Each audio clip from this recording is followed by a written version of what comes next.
What's your favorite scary movie?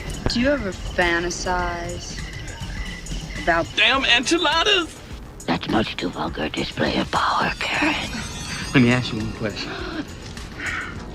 Are you having fun? We all go a little mad sometimes.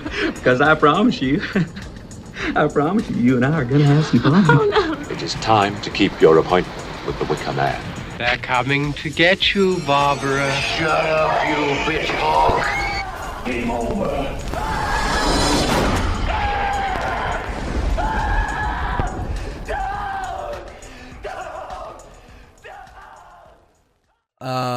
The cat is out. The cat is out the bag. Well, he's in the room. He's just woke up and looks incredibly pissed off. Is he like, what are you doing in my room? What he's going to do, but he probably won't make an appearance. But did the cat watch any of these films with you? I'll leave him for now. He was present while I watched Polaroid. Was he now? And did Yes. he stay for the whole venture of Polaroid? I mean, he wasn't in front of it. I think he was led on the floor next to me, complaining that he was hungry. As is his style. Oh, there we go. Then he's gone. Yeah. No, and there's a tail. He's doing a big stretch. Big stretch. Yeah. Well, we're gonna need to do that. We're gonna need to do a big stretch after we've thoroughly in-depth discussed the two films for today's episode. Welcome back to the Dreadcast. Howdy, folks. My name's Tom. This is W. Aiden. Hello. Mind blank there. Little frog in your throat. I think that's understandable because we've got two films to talk to you about today. Yeah. I think so. This is June, coming out in middle of July. This is June's episode of Two Films Under, where hopefully in the future I won't have to keep explaining what the process of this is, but we're still new to this series, where we have the horror tombola here. You should have all seen it by now. It's a big model coffin. There are loads of pieces of paper inside, featuring different pieces of criteria and topics in the horror world. We first pick a decade from the 70s, 80s, 90s, noughties and 10s. And then we pick one of these lovely gems, and we then have to venture out and find a horror film from the bottom of the barrel, B tier, awful film you've probably never heard of, and watch them painfully and review them for your quote-unquote entertainment. I mean, it's all for your entertainment.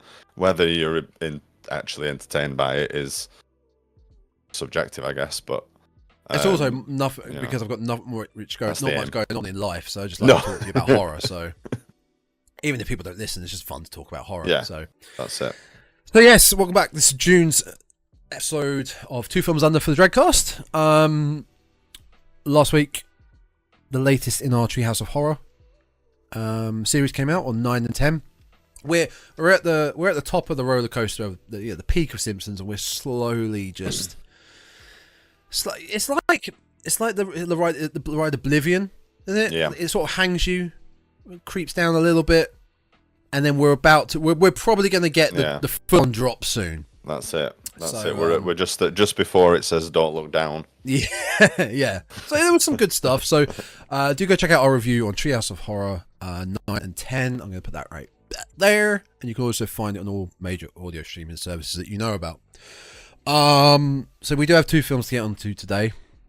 Those films being, also what were the criteria? What was the criteria? The criteria. So we had 2010s as our decade pick, and the criteria was cursed object. Yeah, I think it was haunted / cursed object, but I mean, what's a cursed object that's not haunted, or what's a haunted object? Yeah, I mean the thing is, it's a general topic, and there is always a little bit of room for it's open to interpretation, and it's what we think, and that's part of the fun. Is if we're picking something a little bit out there, we can try and argue the case for why it fits. But in this case, I think we were both pretty much bang on. So Polaroid was your pick. It was, and yours.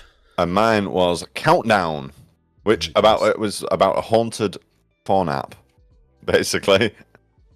Polaroid was about a cursed camera. Cursed camera. There we go. I think the third episode in this series, I think this is the one we've nailed it. Nailed the best. Yeah. Well, I mean, the first one kind of worked. Nightmare, Yeah. but the 80 minutes was a bit here and there.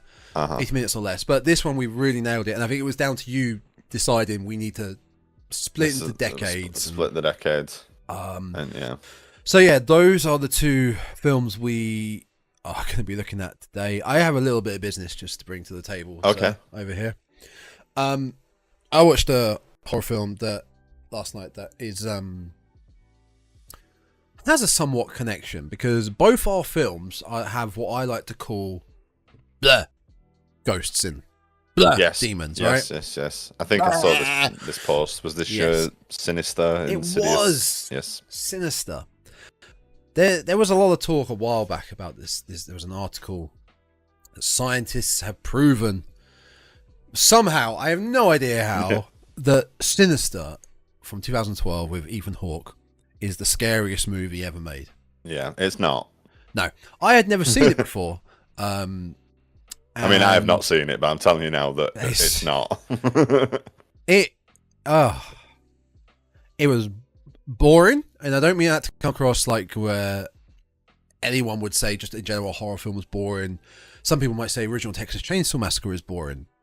You're not really understanding the tension, the dread, the grounded in reality aspect of it. It's fine. If it's not for you, it's not for you. This to me was boring. The dark, the lighting is awful in this film. A chore to watch, not scary in the slightest. And the jump scares, I was waiting for every single jump scare going, yep, there it is. There's the spooky face. There it is. Yeah. I am. I'm now even more. Now I'm going back. I'm more fascinated by this article, and I'm going to go back to it and do more research on this article. I do want to know what the criteria was. Yeah, for exactly. It. Like, yeah, they put the data into the scare emulator. It sounds like something from like The Simpsons, a Professor Frink. We put in the scare. It is just that, Graven. But yeah, I mean, it's just nonsense, isn't it? You always see these sort of articles when a new film comes out and audience members had to leave during this, and it's it caused people to die while watching. It's like no, it didn't. Their bowels fell out. Yeah, it's and you just know, if anything, it's gonna be the exact opposite of that, and really quite rubbish. I tend not actively not watch films that claim that they're this, that, and the other because agreed. It's just shit. It's just rubbish. It actually makes me less want to watch them when I see captions like that. But I mean, this wasn't necessarily the marketing saying it's the scariest film ever made. That's what really puts me off a lot of the time. This was this article / research project. Oh, hello, cat, looking at me. One of the examples I can think of was the sequel to the Blair Witch Project, Blair Witch, that came out, I think, 2016. That which originally titled The Woods. I think that would have been such a good title, I think. That was marketed as the scariest film ever made. And instantly I'm thinking, the balls on you to say that. It is too subjective. It is. Horror is too subjective. What scares one person doesn't scare somebody else. We don't have the same fears and reactions to things. So you're setting yourself up to fail straight away by making these claims. And setting yourself up for scrutiny straight away. It's just it's a bad marketing ploy that should just get in the bin. People that have a phobia of clowns are going to find a clown film the scariest film ever made to them. Mm-hmm. People that have a phobia of spiders. I mean, I think alone there's been 2 horror films come out this year, so they're probably going to be the scariest films ever made to them. Yeah. So yeah, it's silly. But they keep doing it, and I guess it must work to a certain degree, otherwise they won't keep doing it. But I suppose it's clickbait, isn't it? It's just clickbait. It is. You've got people that are going to be hooked by it and go, "Oh, why?" And then you've got people perhaps a little bit more discerning that are going to be like, really? How have you come to that conclusion? Yeah. Either way, you're still getting your clicks and your traffic. I Which also might translate into a few more views, but it's engagement, isn't it? It's all Yeah. about the engagement. I also wasn't aware, which kind of annoyed me when I first turned this film on, but this was a Blumhouse film, okay. and I instantly knew what I was getting when I saw the production logo of Blumhouse. I knew I was getting cheap jump scares and a demon. Mhm. And it showed even more because right at the end, just before the credits roll, and I looked this up, they insisted on having the demon do one more of the camera where your focus is quiet, you're focusing on something in the middle of the screen, and suddenly and then it cuts to the credits. It's so goofy, it's so out of place. Yeah, it's like those. They wanted to get like one those last scare in. jump scare videos on YouTube. Yeah. Oh, you're following the car. that sort of thing. Like, watch this. Yeah. Yeah. So yeah, Sinister is no, not good in my opinion. Fair enough. Subjective, in my opinion. Mhm. I did not enjoy it one bit. I must admit, I've never been inclined to watch it. It is just of that ilk, like the Insidious series, like In Conjuring, The Insidious, Conjuring. It's all that sort of same, all Blumhouse films. yeah. Not a fan. Did we talk last week about Inner Violent Nature? Did I talk to you? Did I talk about camera? We've not talked about it on the pod, but I think we've talked about it between ourselves. Or you've mentioned it at least between ourselves. I don't know how. I can't remember if I'd watched it before we recorded last time, but you haven't watched it yet. I think we will discuss it at some point soon. But I mean, that's better than Sinister. It has its problems, but it's better. I don't want to say too much. This is the slasher one, isn't it? Yeah, in the perspective of our killer, not Jason, basically. Yes. Not Jason, but parody of Jason. So you're obviously not saying too much about it now, but yeah, good hit, worth a watch. Not to a general audience. Mhm. To a hardcore horror fan, I would say yes. Yeah. I think a general audience will find it boring. Yeah. Will find it tiresome. Because I think I saw the clip that was doing the rounds. There was a I don't know if it was a trailer or if it was just a general clip of it. I think you sent it to me, and I watched it and I was like, oh yeah, okay, looks kind of interesting. But then I'd also heard it described as Skinamarink for the slasher genre, and I was that's like, the problem. It's not. It does have a story. It does have movement. Skinamarink didn't. It's just okay. The film is in the perspective of the killer. Okay. Yeah. So let's take some other killers. Let's take Michael. Let's take Jason. And let's take Ghostface. All the fellas on this show right here. Perspective of them is following them in their daily life, basically. What really have they got going on? They're not going to bowling alleys. They're not going to do. They're not going to go do the big shop. Oh, like, none of this is going to happen. Jason stood in the line at the bank going, oh, I've got to be back at the camp. Exactly. There's sexy teens to murder. I'm going to be late. None of this is going to happen. Granted, the killers in Ghostface have much more of an agenda and they're real, they're the kids. They're living their own life. Mm-hmm. But let's say the top, Michael and Jason, okay, what are they really doing? Nothing. Yeah. They're following their prey, which comes back around later on in the film somewhat as a metaphor for like animals that have these predatorial instincts that just click in and just want to hunt their prey no matter what. So there is a lot of walking, there is a lot of downtime, but it fits. Mm-hmm. So yeah, I will leave it at that. Okay. Well, you have it now. like I say, yes. I did send it. Yes. So in your own time. Crack on. So I'll get to that. I think you'll like it. It's not amazing. It's not the best film of the year. It's not a big hit. I think it would fit like we did our top 10/13 or whatever last year. For me, once I get around to finishing the films this year, probably be the end of the year again. I think it'll be halfway, top half. Yeah. But that depends on. I'm still hoping for Longlegs to be as good as the sources I trust are saying. So, that'll be this week. See Maxine tomorrow and Longlegs the end of the week. So nice. So yeah, nice. That is pretty much all my bit of business.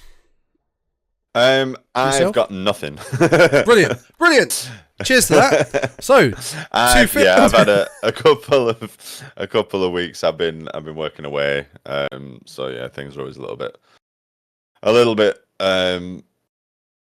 just less exciting, I guess. I don't have access to my usual streams and sources of entertainment. So yeah, I've kind of just been doing my own thing. I managed to just about get these films watched. Well, that's the thing. You still got to watch 2. I did. Films. had to stop saying certain words there. 2 films. They're definitely films. They're definitely films. All right. So, which one do you want to start with? I personally, which one? Did you watch Polaroid first, and then? I did. And then Countdown afterwards. Because I watched it the way around. I watched Countdown first and then Polaroid. Not that makes any real difference, but that could have been a way to do it. I feel like we should start with Polaroid first, just in case people drop off. So we'll start with the one that, if I had to recommend. And now, see, I think I've got an opposite opinion. This is what we wanted. All right. I haven't got a coin anyway to flip, so should we just start? Let's start with Polaroid. Let's start with Polaroid. All right. So Polaroid was my pick. Now, granted, this still wasn't the easiest of films to find. No. From the 2010's Cursed Objects, it still was pretty tricky. I had the backup in Hellraiser Revelations. Yeah. But I think we've got the 2 good picks here. I'd never heard of Polaroid before. I'd heard of Countdown. Same. I had heard of same. I'd not watched Countdown, but Polaroid it's very basic. I mean, they're both very basic. I think they're both very basic. I think they both have a general. It's a general riff on the sort of It Follows, Final Destination sort of genre, if you want to call it that, or I think they've got that sort of progression to them. Yeah. So Polaroid is literally it's a very simple premise. A young girl called Bird Fitcher. Yes. There's our first issue of the film. It's a ridiculous name. Bird Fitcher, played by a young actress who we recognise was in Skins. Oh, really? Yeah, and I'll give it to her. Actually, a pretty good American accent for an English actress. Because a lot of the time they can be quite middle ground. But I thought she Catherine Prescott. Yes. So she's British, yeah, okay. And I mean, I never watched Skins, but, fair play. I thought her American accent was okay. It wasn't. It didn't slip through. So she is basically given a old vintage Polaroid camera. It's a pretty cool design, to be fair. I quite like it. It starts flat pack and then ends up like a triangular shape. It folds out. Begins taking pictures. The people that she takes pictures of starts mysteriously dying. Mysterious ways. Yes. And the story progresses from there as they start to discover why they're dying. You see in the Polaroid a dark, shadowy figure. And they start to figure out what's going on. Maybe it's the camera, maybe it's this, maybe it's that. And then the film can't make up its mind what it is, and it gives us a twist, and then another twist, and then it goes back to the original twist, and then that's why I ended up falling out with it a little bit, basically. Okay. Well, I have a counter argument to that in Countdown. I mean, like I said, it's a very simple premise. It's a curse. It's a cursed object, cursed Polaroid camera that compared to Countdown does have a backstory that wraps around and makes sense for what it's worth. Okay. Countdown does not. No, it doesn't, and I think it does lean heavily on the fact that it's just a mystery thing. There's Did you know demons could code? I mean, I don't think a demon coded it. In fact, I was going to say, just skipping back onto Countdown for a second. I was about halfway through it, and I thought, is this really about a cursed object? Because the phones get cursed. but and we just have to just dive onto Countdown a little bit. So that's fine. Premise, I think we'll go back and forth. Yeah. So the premise of Countdown is there is an app that's gone a bit viral amongst people that tells you based on, I think it's just like your name and your date of birth. It predicts when you're going to die. So it gives you a countdown in number of years, hours, minutes, seconds, and you know, there's a friend group where several people do it, and everybody's like, "Oh, I'm living till I'm going to be 91, I'm going to be 87, or you know, this da da da." And then a couple of people in the group have like mere hours. It's like 4 hours to live, and the rub is that's basically just your time to die. AKA your final destination. Yeah. It's just like pure fluke. Some people are unlucky. It's the web of fate. Exactly. It's unavoidable. Some people are just going to die younger in accidents or whatever. And the curse bit only comes into play if you do something to try and affect your fate.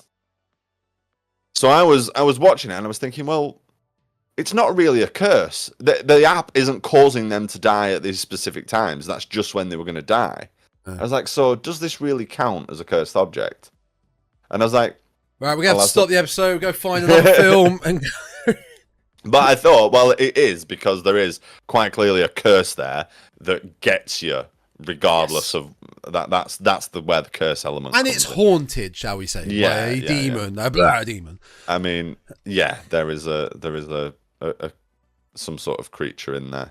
Can I just do you remember this, by the way? We used to do this, go on this website at school a lot. No, Vic mentioned this, the death clock. Yeah, no, I never did. Come on, let's do it now. Shall we Come do it now? on. Okay. Let's find out when we're gonna die. I'll be honest, if this says about 15 minutes time, I'm gonna shit myself. So okay. I don't know what my BMI is. Oh, BMI calculator. Here we go. I'm quite big. Height. 185. Oh, I don't know if that's a big BMI or not, but we'll go with it. I'm obese apparently. Because I am tracking obese. mine at the minute because I am on a health kick. I've lost 2 stone recently. Go me. Go you. Whoop whoop. It's your outlook on life: optimistic, neutral, pessimistic, or suicidal. I don't believe in websites that predict my death. So. Well, we'll see how this goes. Alcohol consumption. The famous last words. Country. Oh, your country affects it as well. Oh, really? All right. There we go. I've got mine. I guess I'm kind of... I mean, maybe that. And UK. Did you do the fitness and diet bit as well? No. Oh, wait. Is that an extra category? Yeah. If there's a checkbox, include fitness and diet, and you've got a couple of extra Couch options. potato. I'm gonna... I mean, it's kind of biased, but I'm gonna give myself moderately active and good for diet. Oh no! I just lost. Jeez. Right. Okay. This is. Oh, this is awful. No. Go on. What have you got? I'm gonna live to be 63. Ooh, 81. What 81. the fuck? 81, 7 months and 14 days. Monday the 7th of February, 2067. I'll take that. It's not bad. Oh, I'm out of here 2053. That's like next week. Okay, I want to get off. That's really actually... No, that's eerie. I don't like that. So that's Countdown. So anyway, that's basically yeah. Countdown in a nutshell. There's people doing that and going, "Oh, it's fine." I mean, there were quite a lot of similarities between the two. There really were. Both films had a pre-title set up. So we already knew what we were getting into. There is a murder or death before the title card in each movie that shows us how the curse is going to work. I realised with these two films that's really starting to bother me in horror.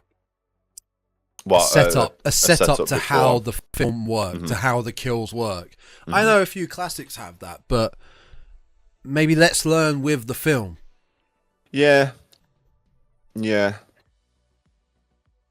I mean, I don't know. I mean, I felt in Polaroid, Bird just jumps to a bit of a conclusion quite quickly after a couple of her friends die, because the pre-credit death is nothing to do with her. She doesn't know that person, but it's ultimately the setup for how she gets the camera. Let's talk about that pre-title crawled death in Polaroid. So it's two young girls in a old-timey American style house on their own with abandoned only house, a few lights on. There's a lot of that. There's a lot of cliche, like I'm walking around this massive house in the dark because I've heard a spooky noise. Just turn the lights on. Just turn. Yeah.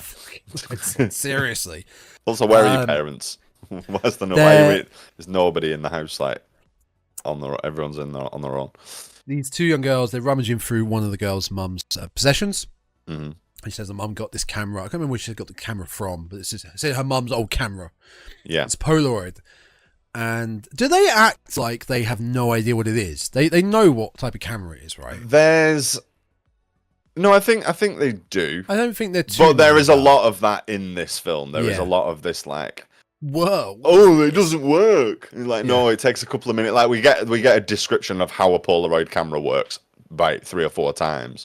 Yeah, this film's not for us. Every Gen Z character that takes a photograph is then like, oh, it's broken. Why can't I zoom in on it?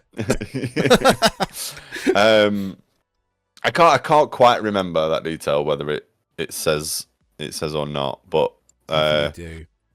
But I think she mentions that there's a photograph of her mother there that must be one of the last ones she took before she dies.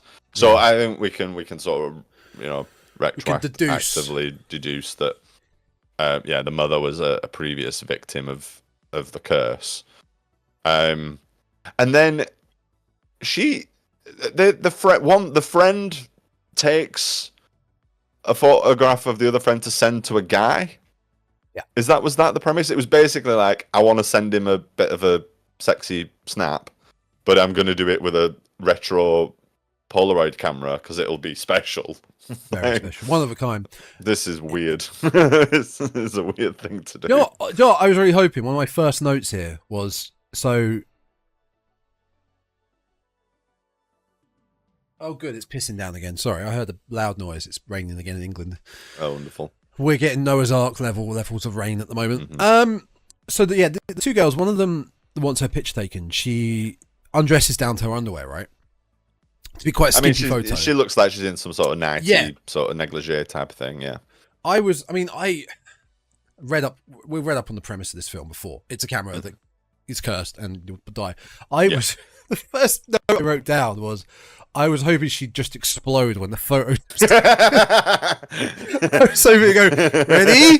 It's basically just a gun. I was like, that's a cursed camera. Like a James Bond. It turns out it's actually just the spy camera. Now that's a cursed camera.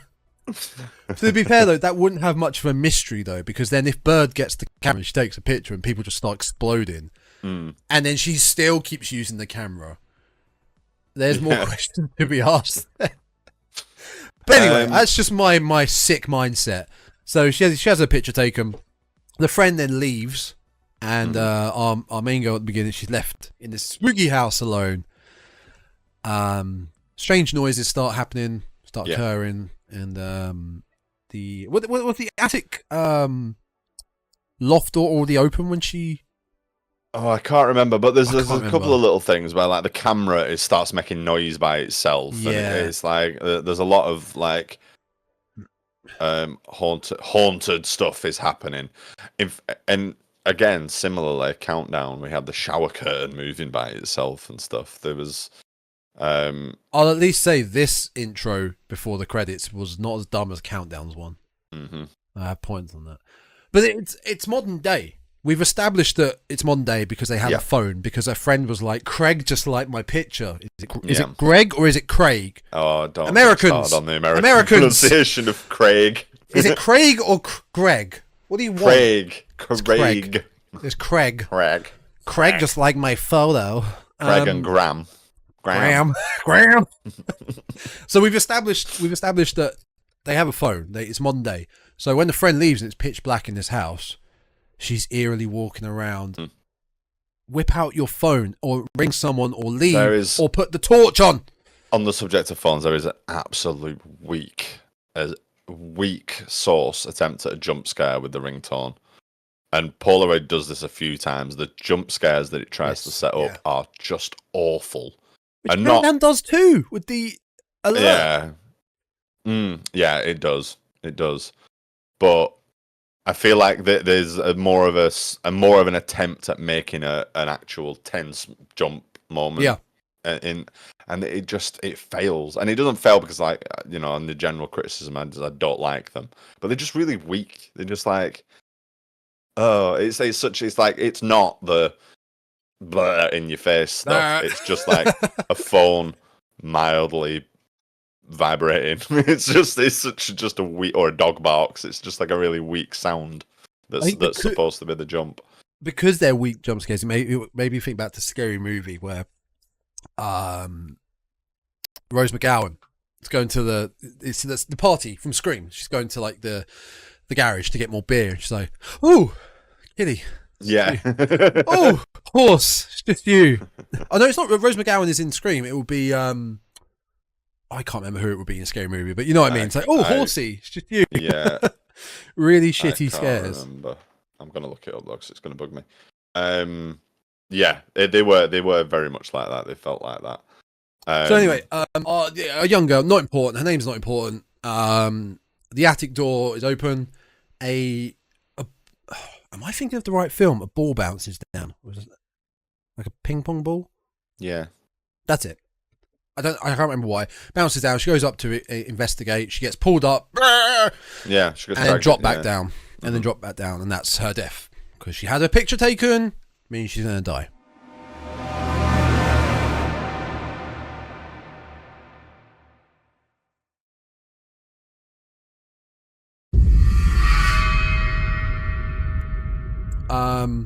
Title, camera, we moved them to bird, Fitcher, not picture. Bird Fitcher. Yeah. Awful name. Did we? Right. This is again jumping ahead massively, but one of the sort of character traits of Bird is that she's a bit of a loner generally, but one of the reasons she's got this scar on her neck. Did that ever get explained? I was thinking about this shit. Yeah, I was thinking about this the whole time. I think, and this kind of links as well with another link to Countdown. I think it was to do with the secondary story, which I didn't care about one bit, about her past accident with her dad. They were in a car crash. Right, so I think it was to do with that, because that was again another similarity is that there was a dead parent. I don't care about your dead parent. Basically, part of the explanation, part of the story. Yeah, I mean, particularly, yeah, it occurred in both definitely, but there was a moment at the end of this where Bird is basically confessing to somebody that talk about the accident, and it's just irrelevant. It has absolutely nothing to do with what they're currently going through. It's just I wonder if they do it to just add an emotional tie to her character. I think so, but it comes very, very late. Yeah, and because there's visual clues to it. She's got that pocket watch with a photograph of him and stuff like that, and you kind of think, it's fairly easy to work out straight away that that's going to be a parent, that's going to be a dad. But it's like, yeah, so what? Doesn't matter. It's not relevant at all to the story. In either case, that there is a dead parent. I don't care. Don't bother. Not interested. It's irrelevant to the story. It doesn't have any bearing on anything that goes on. It's just Right. Okay. It is. It's just a cheap way of trying to make us emotionally invested in these characters. Yeah, completely. And both films did it horrendously. Yeah. Like, just do not care. I mean, yeah, I think, did they not even call her Scarf Girl in this? Yeah, which is just who Good cares? Good one. Yeah. They're teasing me for wearing a scarf. Like, I mean, somebody says "scarf girl" as your like. It's so crap. It wouldn't have been that hard to. I mean, forget the daddy, the father passed away. Just have her. I don't know. Yeah, she had an accident and she has a fear of. Oh, well, I mean, it has to be a fear of something that then relates to a camera as well. So it means she can't. I suppose that's it, isn't it? I suppose that's part of it. She's got, she's got quite a visible, quite well. Aside from the fact she wears a scarf all the time, she's got a big scar on her neck. She's self-conscious about it. With the sort of introduction to Bird is her having a school photo taken. Yeah, and she makes it quite clear that she's like not comfortable having a picture taken. And I think that's just sort of, oh well, here's the irony that photographs are going to be the subject of the horror film. It doesn't actually matter that much that she's got this sort of self-conscious. I mean, phobia is too strong of a word for it, I think, but it doesn't really matter that she's got this phobia because, like, so what? Who cares? It doesn't matter. Like, I don't, whether you've got a phobia of it or not. It's like it's not the ironic twist that I think they think it is. No, it's kind of forgotten about, really. Yeah, I think you can easily forget about it. So yeah, that's our introduction to Bird. She's also a bit of a weirdo, taking pictures of people without their consent. I mean, that's kind of a reason to bully her, I suppose. The fact that call her Scarf Girl. Yeah, it's a boy at school she likes. And, which is such a cliche as well. Oh yeah, it is. It's such a cliche. She's taking a photograph of Connor, I think he's called. Because she has a bit of a crush on him, and then later on, he comes and approaches her at a party, and that's the cliche is the guy that you've got a long distance, or girl that you've got a long distance crush on. Turns out they know who you are all along, and they're actually quite into you as well. And it's like, oh, shut up. This film actually was full of cliches as far as the cast go, which I guess kind of comes around when we get to this party. So because before this like high school party, and they're high school, aren't they? They're like end of high school, seniors of high school. End of high school party. Before this, so we find that she works in an antique shop with, I haven't got any of the names down. I couldn't care less what most of them were called. I think it was Tyler. It was Tyler. Tyler. Mm-hmm. His name's Tyler. Hang on. Was his name? Oh, it was Tyler. But sorry, there's Tyler. an act. No, I was confused because Connor is played by Tyler. A guy called Tyler. Oh yeah, yes. So she works in an antique store with a guy called Tyler. Tyler brings up this box he got from a flea market, which contains said cursed camera. Gives it to her as a present. He puts the moves on her. She's like, "Oh no, I can't do it. My dad's dead." Oh, things like that. I've got a scarf. She takes his picture. Bum bum bum. That means he's cursed. Yeah. But that's not even the thing. Is this is what I was saying earlier about I'm kind of fed up with. Yeah, we already the introduction. Know. We already know. Like, yeah. If you get rid of that completely, you're then left a little bit wondering. They're focusing on this camera a little bit. I know the film's called Polaroid, but they're focusing on the camera. We don't know what it's going to do yet. Mm-hmm. Okay, you've taken his picture, but now what? We'll find out in a bit what's going to happen. Yeah. We already know he's dead, or he should have exploded. Like I said, right in front of our face. Yeah. Is this just an attempt to get?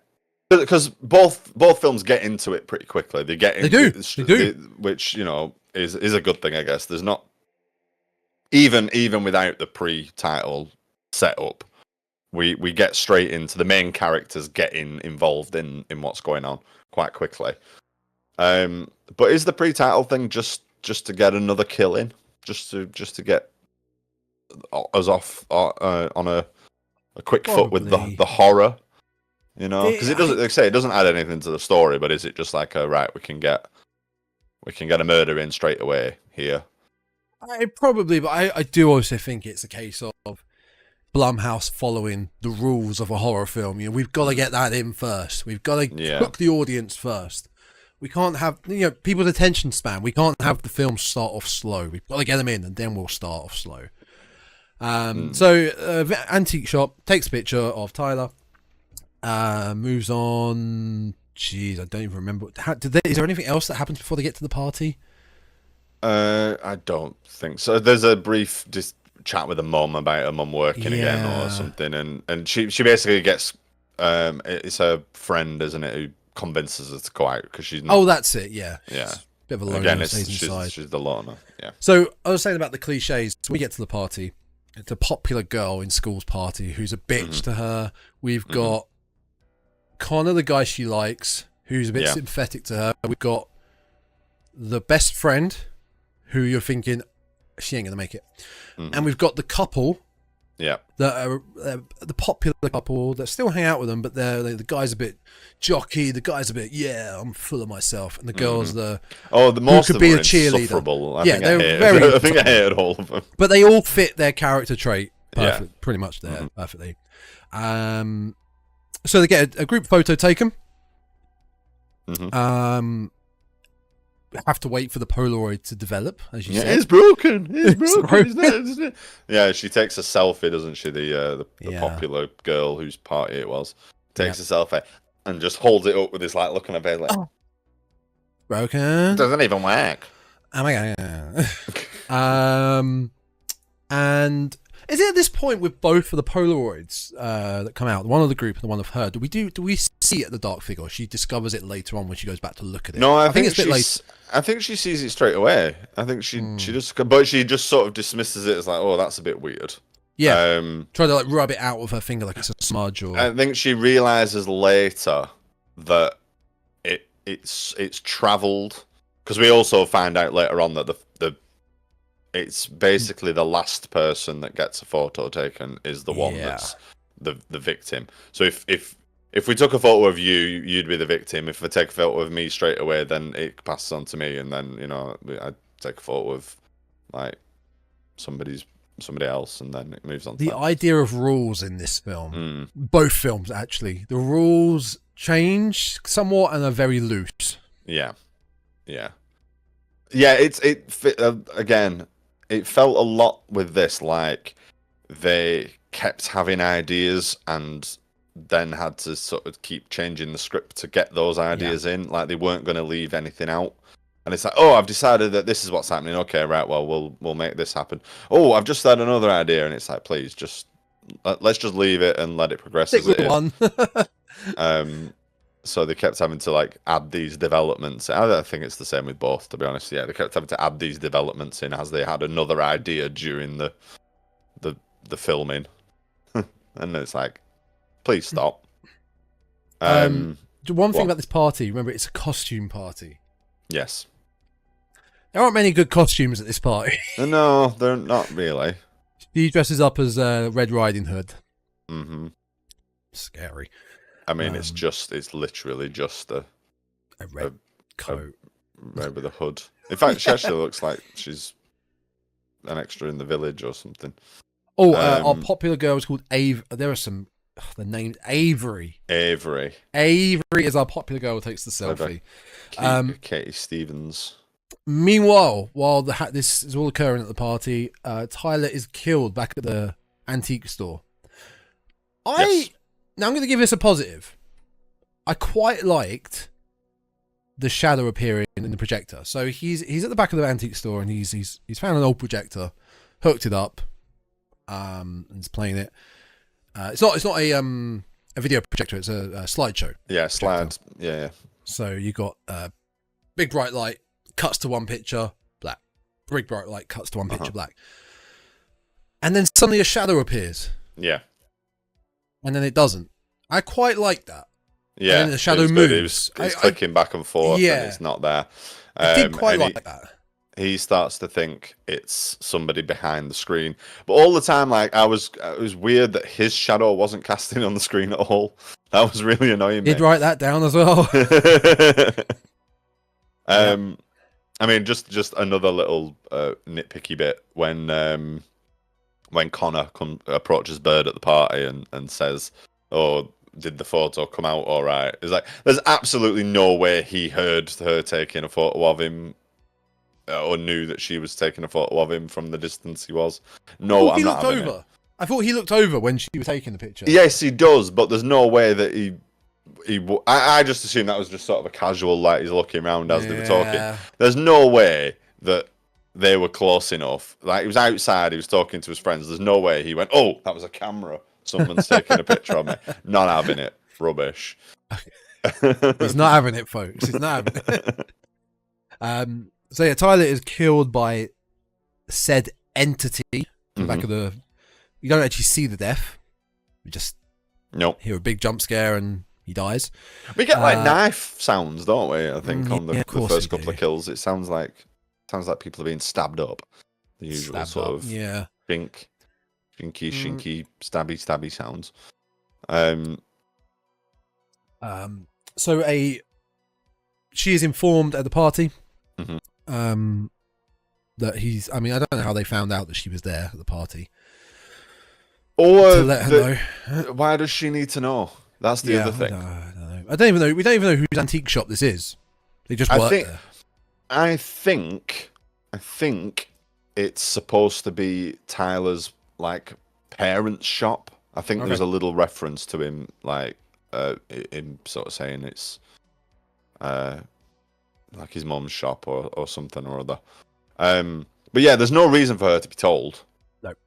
Like, certainly not straight away, like the night it's happened anyway. There's nothing linking her. Well, I say there's nothing linking to the scene. I guess they know that she also works there. But I still feel like this would probably be the morning after and not like, right, we need to. Yeah, right now. We don't right need to, now. Because, I mean, why would she be. I don't know. They'd be suspicious about her being involved or whatnot. They just informing her that he's dead.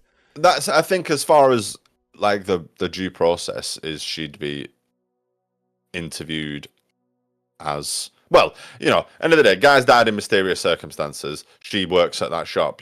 She probably would be a lead. They'd want to speak to her, but I don't think they'd necessarily like run to go and get her the middle of the night. They've discovered the body.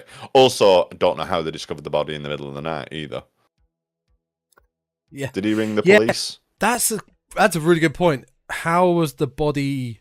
Who found the body? Yeah, he's on his own. He doesn't call the police or anything. No, he was on his own.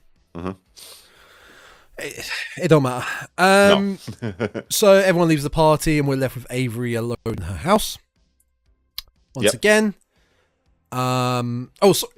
Excuse me. Sorry. Before this, Bird. I keep calling her Bird. Sees Tyler's photo, sees a shadow mysteriously disappear and transfer to Avery's, which, dun dun dun, she must be next. So we focus on Avery in her house. After the party, all the lights are turned off. Once again, why are all the lights turned off? Yeah. In this huge house. There was somewhat of a good. There's a point in she's walking around the living room. There's like some skeleton figures standing up. I did quite like that bit. I liked it, but there was two standing up, and you're like, there's going to be a third. Yeah. There's going to be a third, because she walks in the room, walks back in. There's a third standing there, third figure. So the entity, whatever it is, starts fucking with her, as we've learnt these demons do. They're just dicks. They just like to mess around with you and then kill you after a couple of minutes. Mess around, make some noises here and there, goes down to the basement to find out what's going on. Comes back up, and I believe she get pushed down the stairs or like flung down the stairs and breaks her neck. She ends up taking a tumble down the stairs. And that's so then the kids all find out the next day that she also died that night by falling down the stairs, and immediately query it because she wasn't that drunk, and as if she, I can't believe that 2 people we know have died, and they're into the. To be fair to them, they're on it pretty quick, and I think they do. They are. Bird does work out quite quickly that it must be the camera. As we've just given some props, can we give some now negatives? Because is this the point where she tries to destroy the camera by throwing it at the wall, and there's a force field that bounces it off? Yeah, yeah, it is that. There's a. I don't worry, I've got a lot of nitpicks. I do just want to give a shout out to to Mitch Pileggi, who plays the sheriff Pembroke. Yeah. So Mitch, I like him. I recognised him from. He played Ernest Darby in Sons of Anarchy, the neo-Nazi meth dealer. Yes, I know exactly who you mean. He's I recognised him. I mean, he's in tons of stuff. He was also in Supernatural as various characters, but I think Sam and Dean's grandfather he played in one of the later series where it all goes a bit weird and time loopy. But he's been in X-Files, Law and Order, some Batman stuff. Yeah, he's been in a ton of things. All the American TV shows he's been in. Yeah, looks like. You definitely recognise him. Oh, speaking of which, there's another actress later on in the film who I instantly recognised. Grace, I can never pronounce her name. Oh, Grace Zabriskie. Yeah, she is Laura Palmer's mum in Twin Peaks. Mm-hmm. She's a brilliant performance in Twin Peaks. So yes, so the next, they're now on it, trying to work out what's going on. Tried to destroy the camera. They tried to burn the group photo. So Devin is the cool guy. Tries to burn it, and as he burns it, the flames on the photo are basically reenacted onto his. Is it his partner's arm? It is his partner's arm? It's based. Yeah. I like this bit. I did like this scene, to be honest. Yeah. So we get this sort of voodoo doll-esque. That's a good way of looking at it, voodoo doll. Yeah. Connection that whatever, because it comes into play a few times later on, and ultimately the ending as well, I suppose. That you get this, what you do to the photo happens to the person in real life. So yeah, she starts burning up basically as the photograph burns. They can't put the flames on her out, but when they put the flames on the photograph out, then she stops. But yeah, I liked it. It was a good scene. I thought I did enjoy that. Yeah, it was good. So the couple's name, Devin and Mina. So Mina gets taken to the hospital for some surgery. I mean, it must have been some severe burns because she was in a bed with an IV drip and whatnot, like just on her forearm. Everything else on her was fine, but must have been quite severe. So, oh god, where are we? This. Oh god, well, this is where. So we get to the hospital, and she ultimately, whatever she's called, Devin. Devin's the boyfriend. Mina is the girl. Mina. Yeah. Anyway, Creg. She ends up getting killed. She gets hung by her own tubes. But this is the moment in the film where we get the revelation. They work out what's going on. People start blaming Bird for being the one that takes the photographs. She reveals the dead dad story, which is sort of irrelevant to everything. There's a couple of things just around this hospital scene I noted down. So before actually, when they're in the canteen trying to destroy the photo, I got this quote. I can't remember who says it. I think it's Bird, where she says, "I think if it takes your photo, you die." I mean,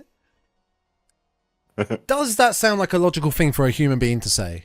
I mean, it doesn't. Like I said, in the sense of what's going on, maybe they do work it out very quickly. But yeah, I think there's an acceptance that that's possible and plausible very quickly.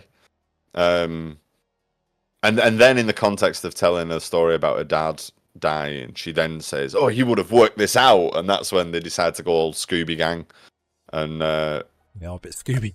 And they look at the case and they find the initials on the case, which leads them to Lena Sable's house, Grace Zabrisky's character. Yep. And this is when we start getting the various twists in the tale. Yeah, but like I said, at least it does. It does the story it does, and wraps up in a nice little package at the end. Couple other things for the hospital. I feel like the snow. It's snowing in the city wherever they are. I think they're on the East Coast. I don't think the snow's real. It's explained. I don't think that the snow that's falling looks. It doesn't. I think it's a plugin or After Effects plugin. 'Cause it's not landing on anything. Well, it probably is. The snow's not landing on anything. We also, did you catch in the hospital the CRT monitor at the reception desk? No.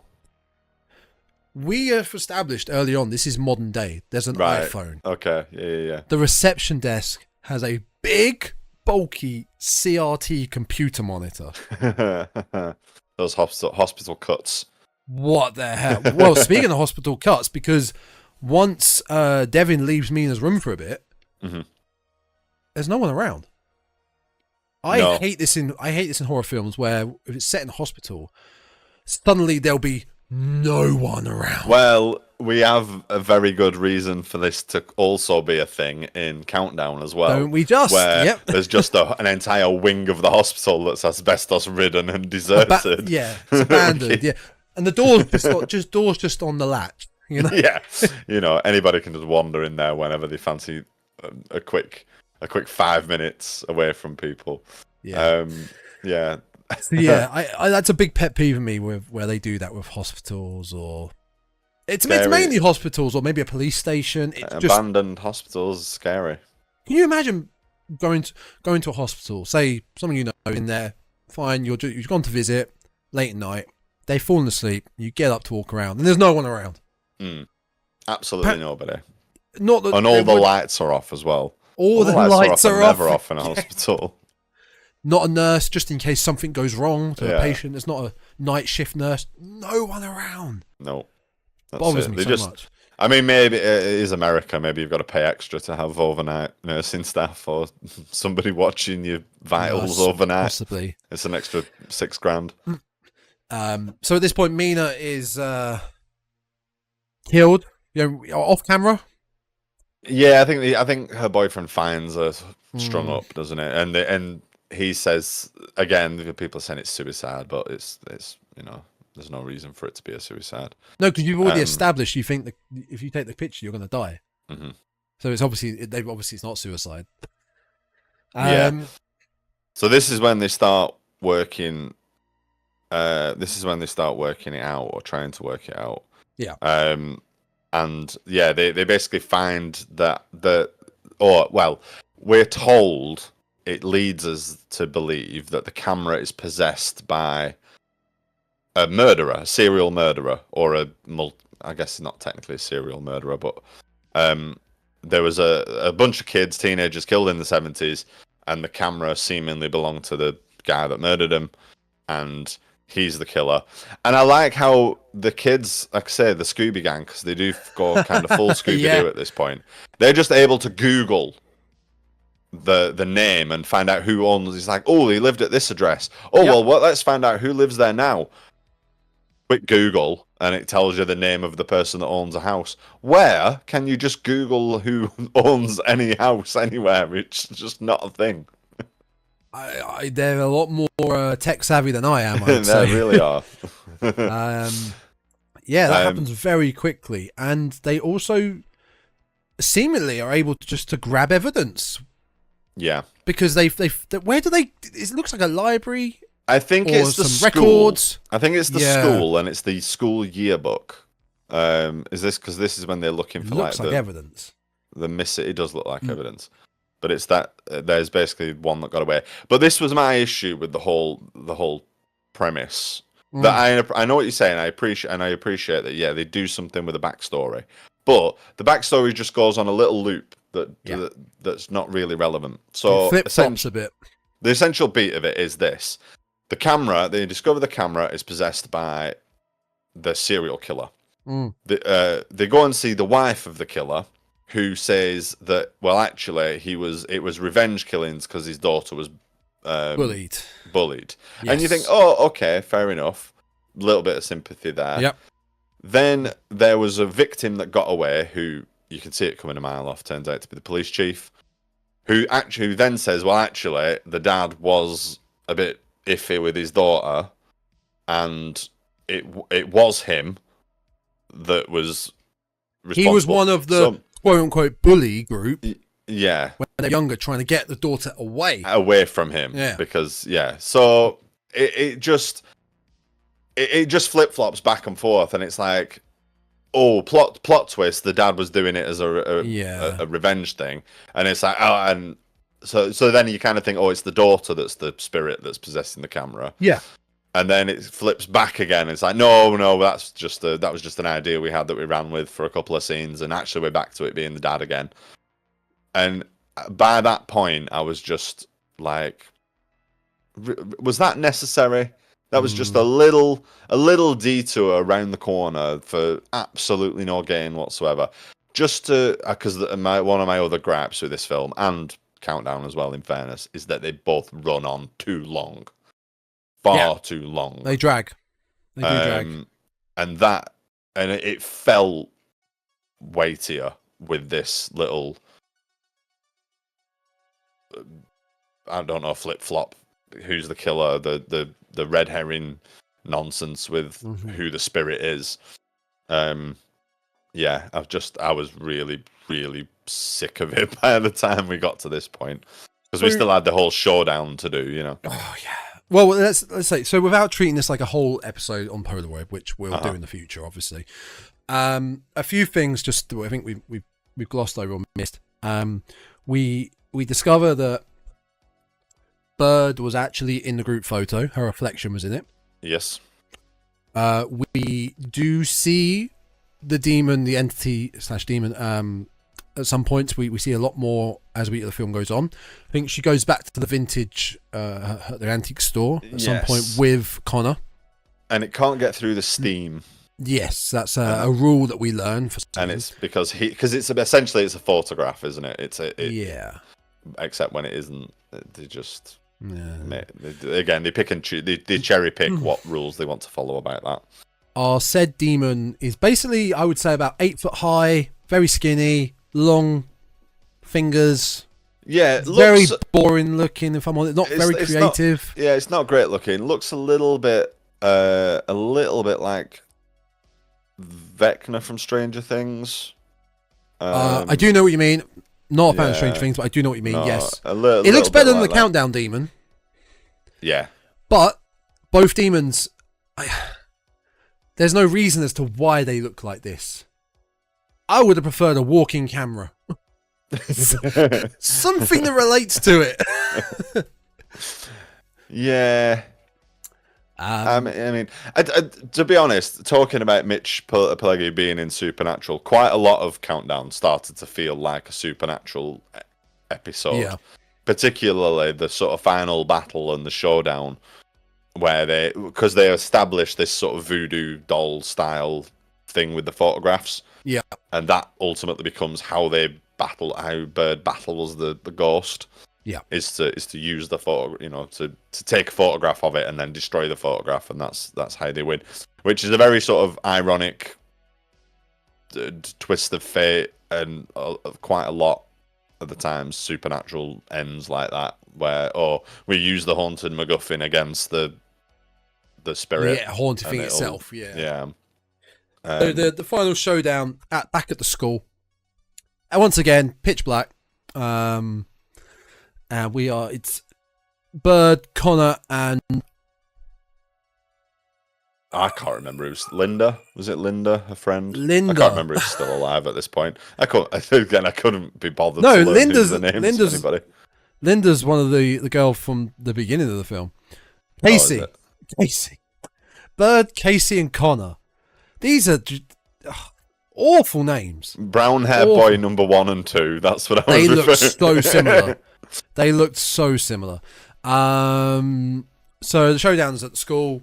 We get much more of the demon. They split up. The sheriff shows up and literally splits up as well. The demon they splits him in half. tears the photograph in half. All of a sudden, that's it, and that's another random thing that all of a sudden the demon, ghost, whatever you want to call it, is using the photographs because that's the first time it's killed somebody via the photograph. I guess it's just a little reminder that works for what we're leading up to. Injures Casey, kills Pembroke. Connor gets separated. The girls, the way to stop it, they find safety in the showers where they turn on all the steam, all the water, and it can't get through to them. Because heat affects the development of photographs. Yes.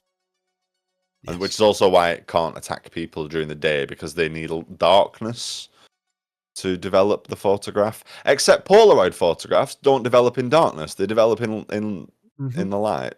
So that doesn't work as a rule, right there. And as they're at the school, did you think as well? Like I thought, this is going to end in the dark room, isn't it? Yeah, this is going to end in the photography dark room. Of course it is. So Bird, Casey is injured by the demon. It's not important. Bird eventually leads the demon to the dark room where it all culminates. And how does she defeat the demon there? Do you remember? She crushes that. So she manages, because the demon picks her up and he's got her at arm's length. She manages to take a photograph of it. With her fingers in the photo. The fingers are in the shot. So she crushes the photograph, which scrunches up the demon, but also causes some pain to her fingers. And that doesn't work. She lets go of she uncrumples the picture, and it starts coming after her again. So I think she burns it, doesn't she? I think she does burn it again. Yeah. But all the while the creature's burning, she's screaming because her fingers are in the photograph. So it's like you're going to have to sacrifice your fingers to finish it off. And she does, she exhibits some Dracul action hero style wit by dropping a swear and burns the picture. And I generally actually like that she takes some damage herself. I like that. Yeah.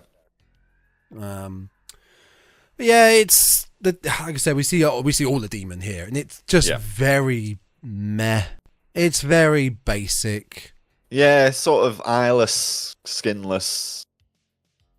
Give it a tentacle here and there. Why not? It looks a little bit like something from Stranger Things, something from Silent Hill, maybe. I don't know. Yeah, but there was no reason as to why it looks like that. It's it's supposed. I guess it is supposed to be the ghost. It is supposed to be the ghost of this man. This Robert completely. Jacobs, the school teacher. Why they couldn't have just had it looking like him? Yeah, exactly. I don't know, or not show it at all. I mean, I suppose they had to have some sort of final battle. Otherwise, it'd just be going to town with a hammer on a Polaroid camera or something. I don't know. I mean, you'd save money on visual effects if it was just him with some crappy makeup effects on appearing. Yeah. Like I say, it started about the halfway point. It started to feel like it should have been over already, but they had all these ideas that they were like, "Damned, we're gonna shoehorn these in." Still appreciate it more though that the story does have a conclusion. A story, the concept, the cursed object does have a story and conclusion. That's what I appreciate more compared to Countdown, which we'll get to in a second. Yes. The acting was neither here nor there. Like I said, her American accent was actually good. Yeah, I had no idea. Wasn't British. The best expression in emotion. No. I didn't think it wasn't the best there.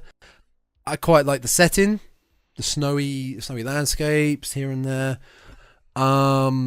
It wasn't scary. The kills weren't that creative. Neither of them are scary. No, not at all. I did look up. Apparently, this doesn't have a rating on Rotten Tomatoes. Some of the reviews are some violence, teen drinking in drab horror movie. So underdeveloped, you'll want to shake it. A padded out endeavour that can't quite justify a feature-length running time. That I 100% would agree with that review. Yeah, 100% agree with that review. It felt like an overlong episode of Supernatural.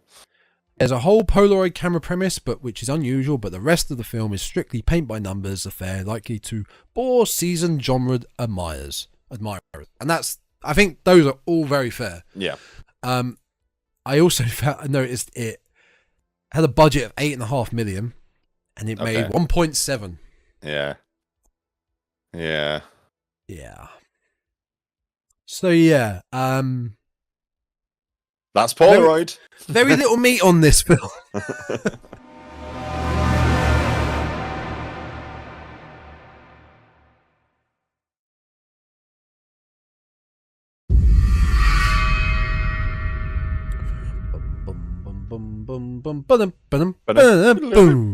I was really hoping that that would have been better as the message alert from the Countdown app. Tell you when you're going to die. Instead of the Aztec death whistle that it was, or the screaming sound. Oh, it was awful. So, film number 2, your film Countdown. Yes. We've already discussed a little bit about it. Yeah. It was about a haunted app. It was. Which I just thought it was so ridiculous as a premise. I mean, I suppose I also had a note about Polaroid, where they're like, is this more or less ridiculous than a haunted app? Because I think with Cursed Object movie, generally, the object is obviously going to feature quite heavily. So you've got to pick something good. Mm-hmm. And I don't think a camera from the 1970s or a modern day mobile phone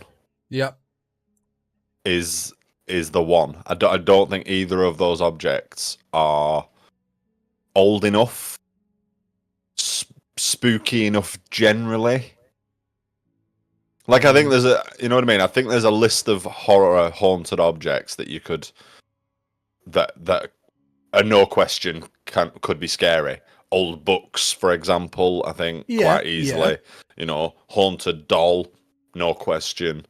But that, obviously that's been played out to death. Sure it has. Pun intended. But I think there are, I think there's general any sort of antique statue, box.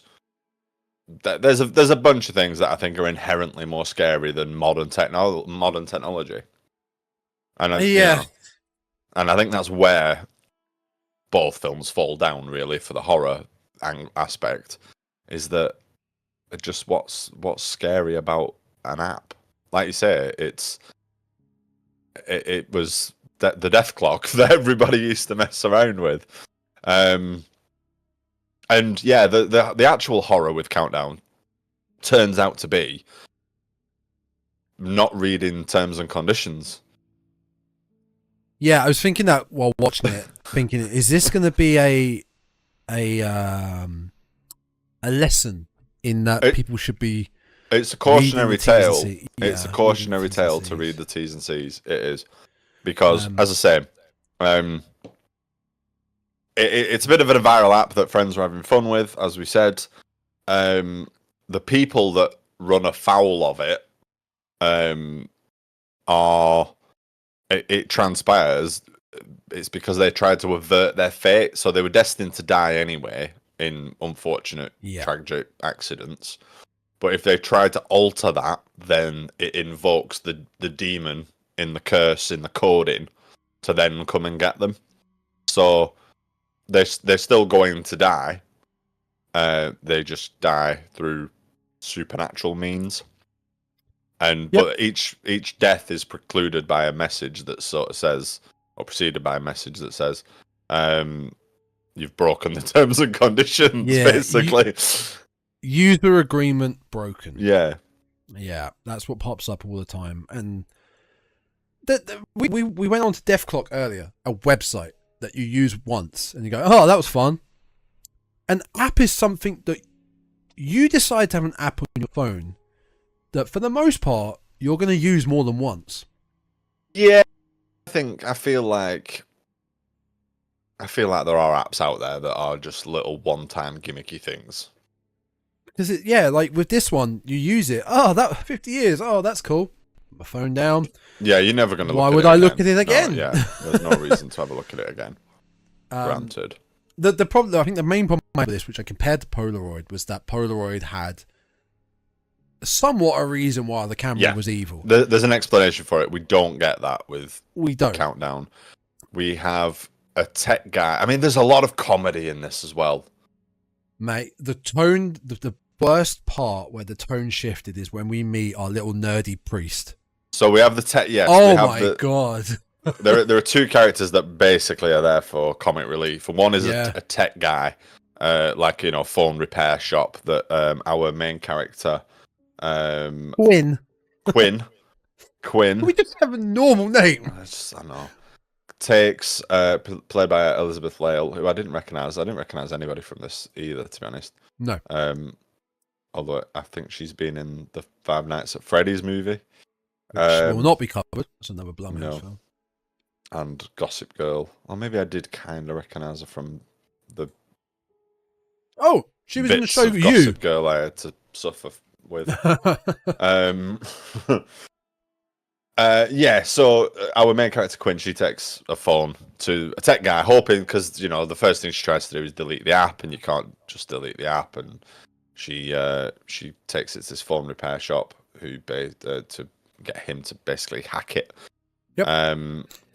She wants it off. Yeah, he's very silly. He's a very silly character. The other person that they take her and Matt is the other main character. The other victim of the evil app. They go and visit a priest. They go and visit a legit priest at first, and then he basically says demons aren't his speciality or something. But I know somebody that is, and he's a little little stoner, goofy comic relief priest. It's very odd. Who knows all about curses and demons and so he was weird, odd character. We really don't need to go bit by bit with this film at all. But so our main character Quinn, I think she lives with her family.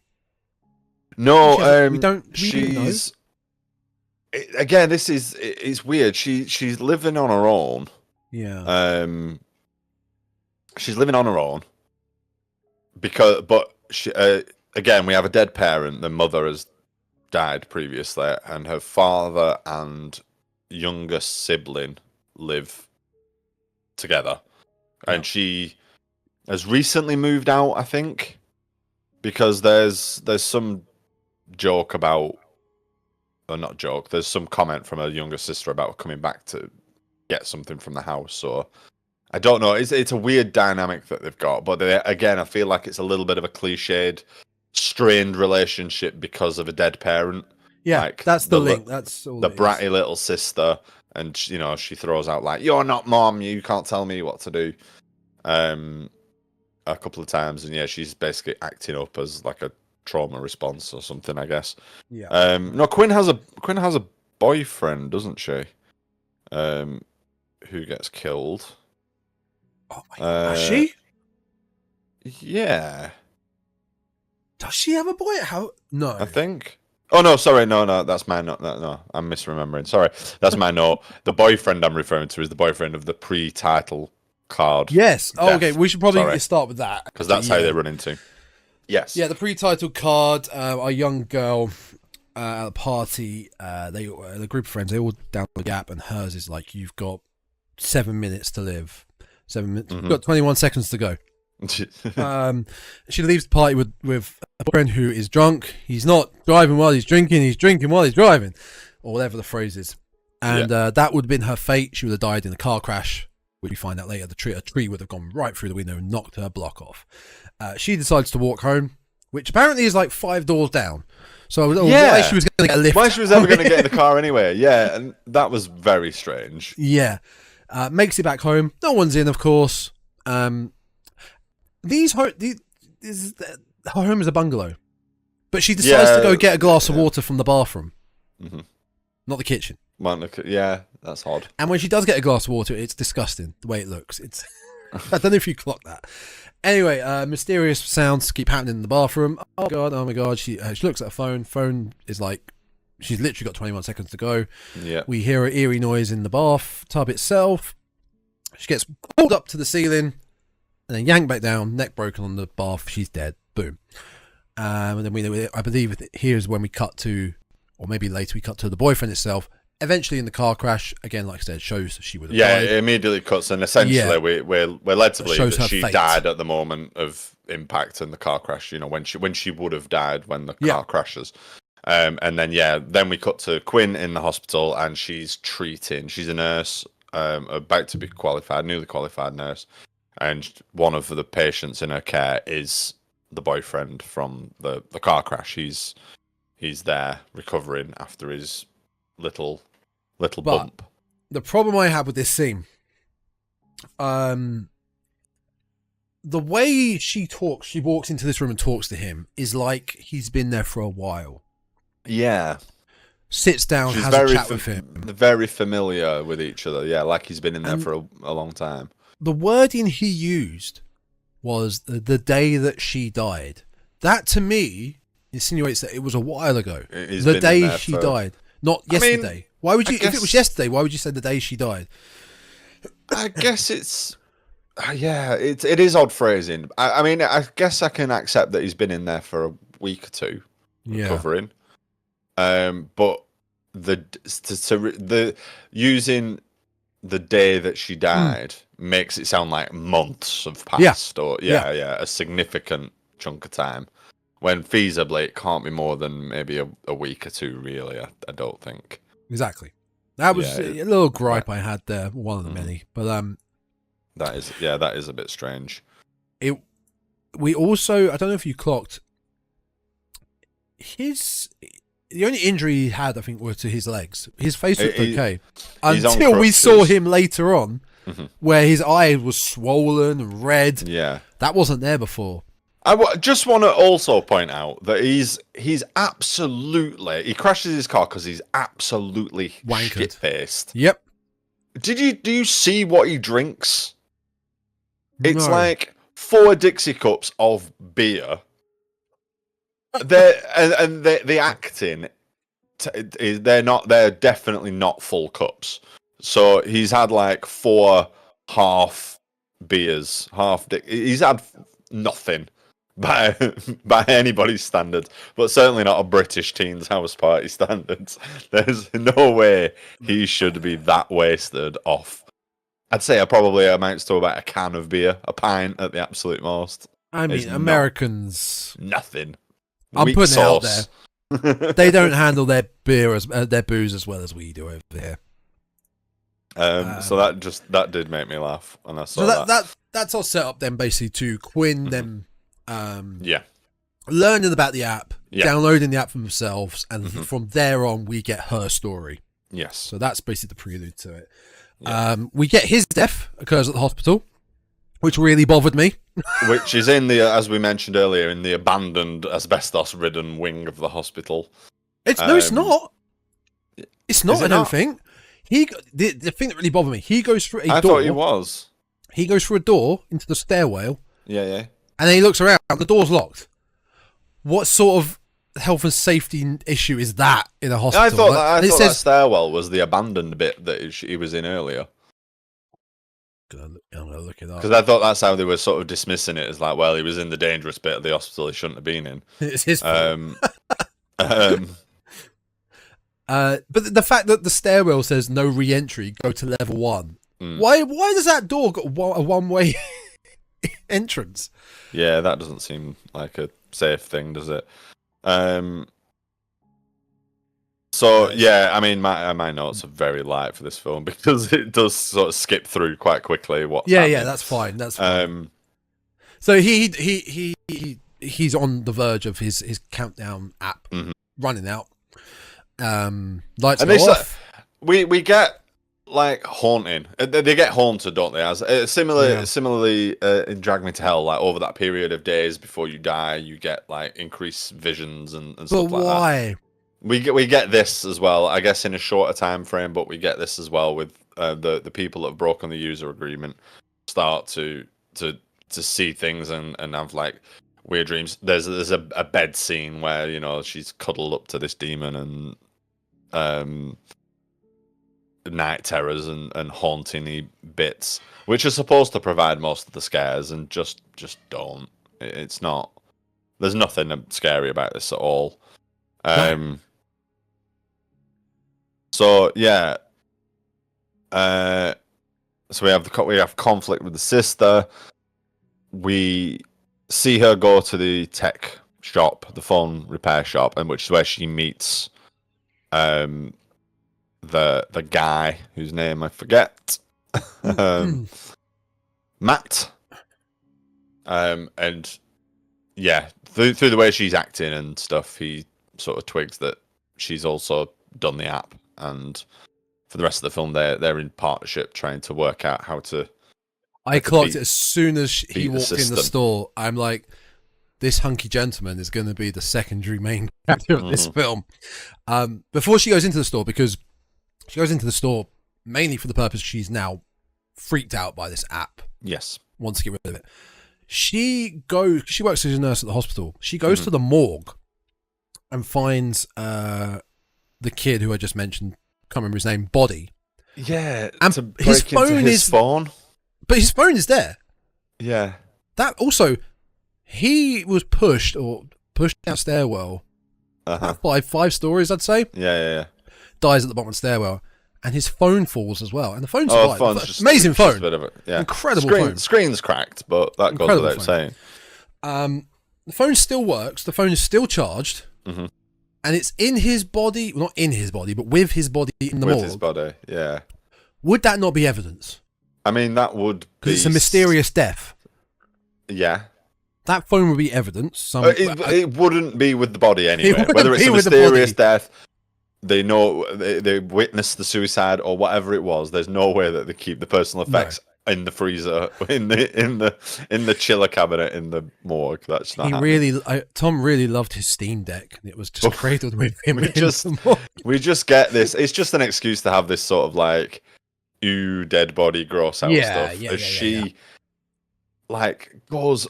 She takes it above and beyond to like try and get his fingerprint, and then open his eyes to break into his phone. It's very ghoulish for somebody that has a bit of a hunch about an app. It's a weird thing to do. Weird. Yeah. So after this, there's a few more events that lead her to getting really paranoid and worried about the app, which then leads her to the tech store, where we get our first. The sister's already done it as well. Yeah. She gets we get our first. I would say this is more dry humor comedy aspect of the film compared to the later on one, which bothered me so much. This guy reminded me of the voice actor that plays Archer. I can't remember his name, but he's in quite a lot. Oh, it's Bob's Burgers, yeah. Yeah, his sort of level of comedy and deliverance in lines is very dry, but it kind of worked for this. It's not the same guy, but it worked for this character, I think. Yeah. Whereas our character later on is just bad. Really bad. Yeah.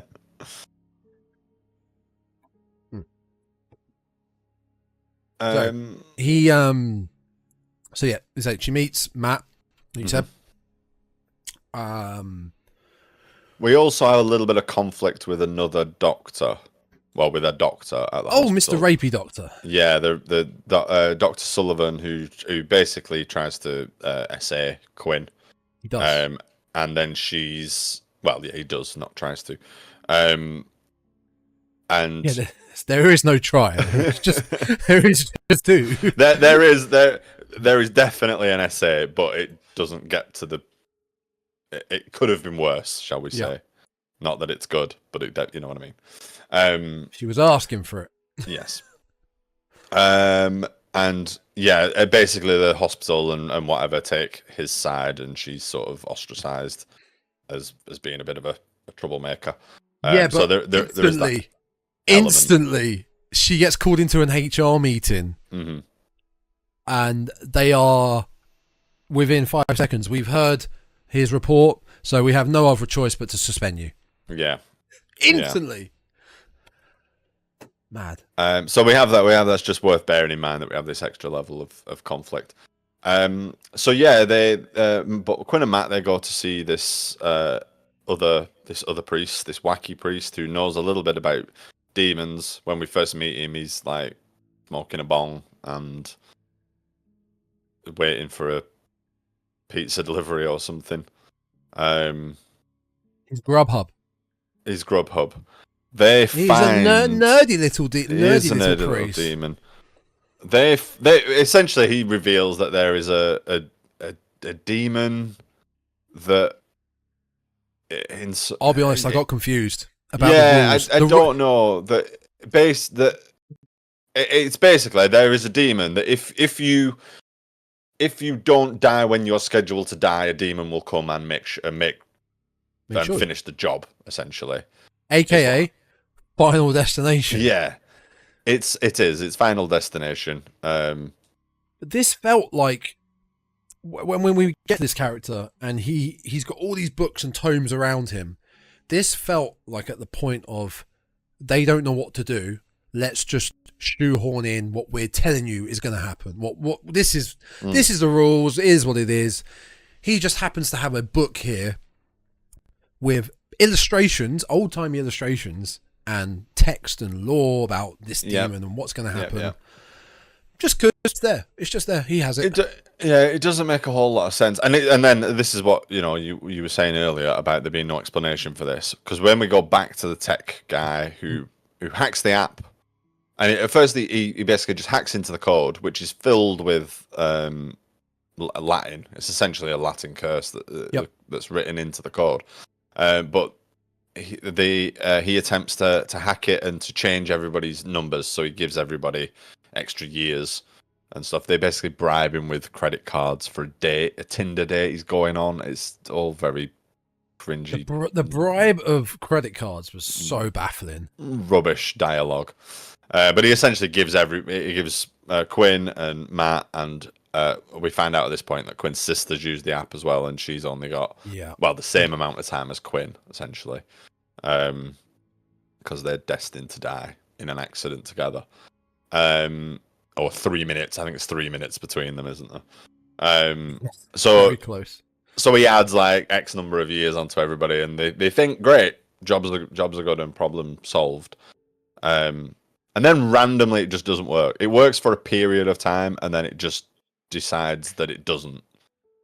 The hack just undoes itself for reasons, because they can't just finish the film there. I suppose it's just, like it shouldn't have worked for any length of time if it wasn't going to work. Yeah, because they walk away thinking like, oh great, we've beat it, we've beat the system, everything's fine now, and then all of a sudden it just goes like, nope.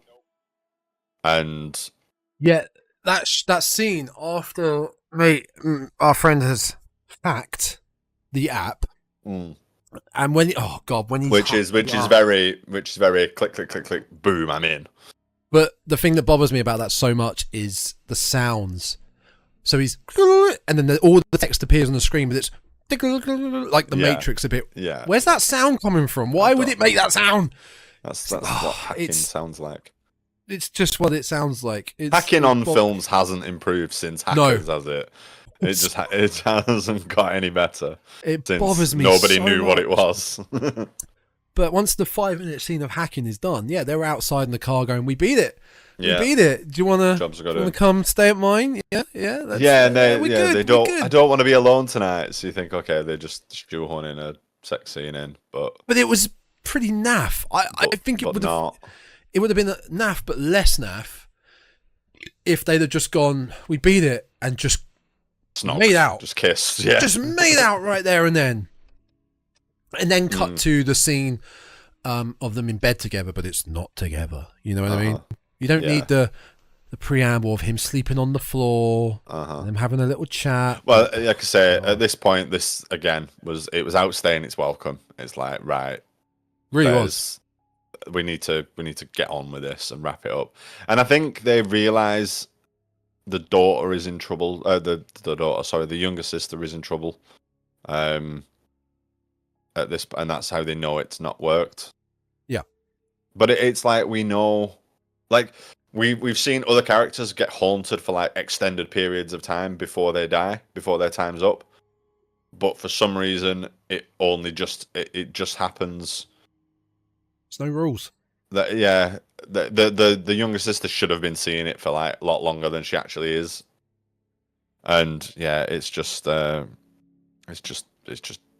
So the ending. Let's just move things along and get to the end. I did put a big in capital letters note here saying, "I don't care about your dead mum." No, again, we have care. we have that to contend with, because there's a lot of back and forth anger between the younger sister and the older sister. Basically, younger sister doesn't believe she cares enough to. And they hold her responsible, and it's there's some nonsense like that. So they ultimately decide. Oh, they end up at the hospital because the younger sister gets attacked. Yes, and I can't remember how she gets attacked. I remember now. Demon coming after her, isn't it? I remember now, and this bothered me as well. Because this gets brushed aside so much.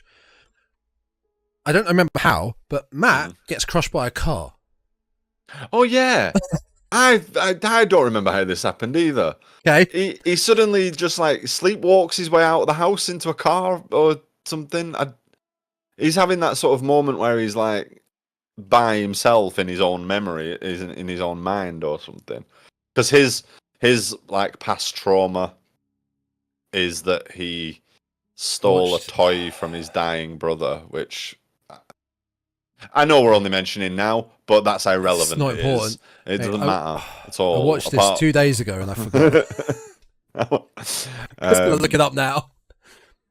Yeah, and he has this sort of like this dream sequence moment where he's talking to his younger brother, who's blaming him for stealing a toy from him. And he's guilty and remorseful. But it has no bearing on anything. It has no bearing on the fact that he's dying early. He's destined to die early.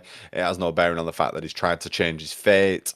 It's just that him and Quinn both have dead relatives as a connecting factor. But it has no bearing on the fact that why they're dying early or anything like that. It's just pure bad luck. The reason why these people are, cursed, but they say the curse comes from the fact they're trying to change their fate, not from the fact that they're fated to die young anyway. Yeah. So, this all comes about their second visit to our nerdy priest, Father John. He says to them, basically states to them how you can stop this. And they have to draw a pentagram on the floor in salt. Oh, yeah. Oh, it's really dumb. And I believe it's in the church. If you've ever seen Supernatural, salt, the old salt circle, salt pentagram on the floor. And he states, "Have you got enough salt?" "Of course I do. I buy it in bulk from Costco." What the Okay. Very just terrible. Yeah. It's awful. So they're in the circle, and we see the demon. We see more of a close up of the demon walking, trying to get in the circle, and it can't. They're doing this because they think if they can delay the time of death by even 1 second, then they will basically void the contract. It'll undo it because that's what you need to do. Yeah. Because the whole rule says that you were going to die at this time. You avoided the accident that was going to kill you, so the demon is coming to finish the job. So if you can delay the time of death by even the smallest margin, then it's a loophole, you'll get out of it. So yeah, he thinks that if they can sort of ride out the storm in this protective salt circle and shouting a few prayers, etc., then jobs are good and they'll manage to beat the system that way.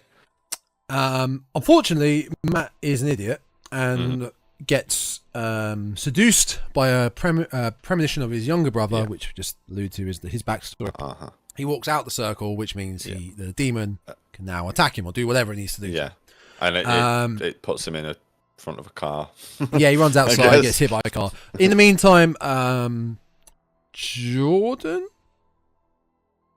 the younger sister, is trying to follow Quinn and Matt out. She gets trapped by the demon, traps her by 2 storage unit shelves, which then punctures her abdomen, that's how we lead to the hospital. Yes. But outside, Matt is crushed by a car. He dies. We never see the driver. No, it's just it don't matter. Doesn't matter. He dies, gets crushed by a car. Then it's like Final Destination. It doesn't matter. It's like the bus driver that wipes out who's at the end of. Yeah, it don't matter. Where's our backstory on the bus driver? It's a vehicle. It's a vehicle, literally a vehicle to kill them and nothing more. But yeah, that's it. That's how we end up back at the hospital. And yeah, Doctor SA MD. He takes care of the sister. He takes care of the sister. Quinn attempts to seduce him so that she can pass on the fate to him. She wants to kill him. It's like a desperate measure, but if she kills, because he's destined to die at age 91. Yeah. So if she can kill him before his due time, then somehow it gets her off the hook. I don't know. That was the logic. I was getting It Follows vibes from that. I was thinking, is she going to pass it on via? They were trying to pass it on, weren't they? Because there was also the other guy in the bar that they wanted to read the terms and conditions again. But yeah, she decides that if she can kill him before his due time, then that will also end it all. Yeah. But she doesn't, because she can't, because it's not his due time, presumably. And he doesn't fall for her seduction, seen as. No. I mean, she was very much against his advances, so. Which then leads to the chase, I guess, through the abandoned part of the hospital. Yeah. Is that where we're at? That is where we're at. And what it ends with is her beating the system using some medical know-how, essentially. She allows the demon to get her. Yeah. And finish her off. But she's sort of labelled herself with an injection site and has some sort of adrenaline EpiPen. Yeah, and stab here. I want to point out this abandon. She lures the doctor here. The doctor actually does fall for it in the end. She really keeps trying to seduce him, and he does fall for it. So he is lured to the abandoned part while she is hidden, making sounds, going like, "Just come over here. I'm gonna get." Play Marco Polo. Close your eyes and play Marco Polo. And that's when she attacks him. And she attacks him with a crowbar with the intent to kill him, but she hits him in the legs. No, yeah. she goes for the legs. I mean, I'm no expert. While she is intending to kill him, the demon gets involved. It's like, no. You're not doing this. We're not playing this game. It saves. That's the testing the theory, isn't it? It saves him because that's not his time.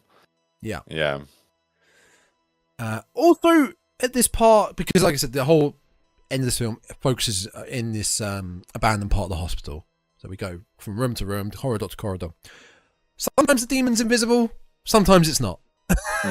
Doesn't make it makes its mind up. No, doesn't matter. Jordan, her younger sister, eventually arrives at the abandoned part, trying to find what's going on, where they are. She meets up with Quinn, and they get split up again.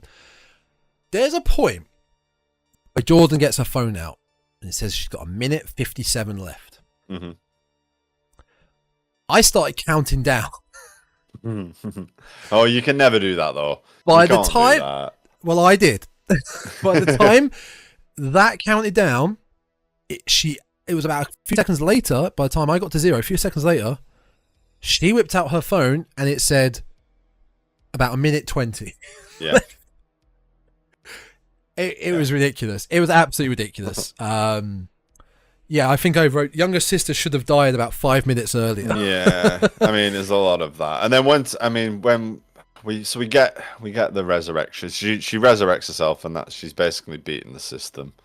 And then we have the closing out and the wrapping up, and we have the touching moment with Quinn and her father and younger sister going to visit Mum's grave, which was the journey that was going to result in the accident that would have killed them originally.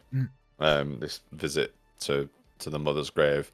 So they have this touching moment, and then there's an update.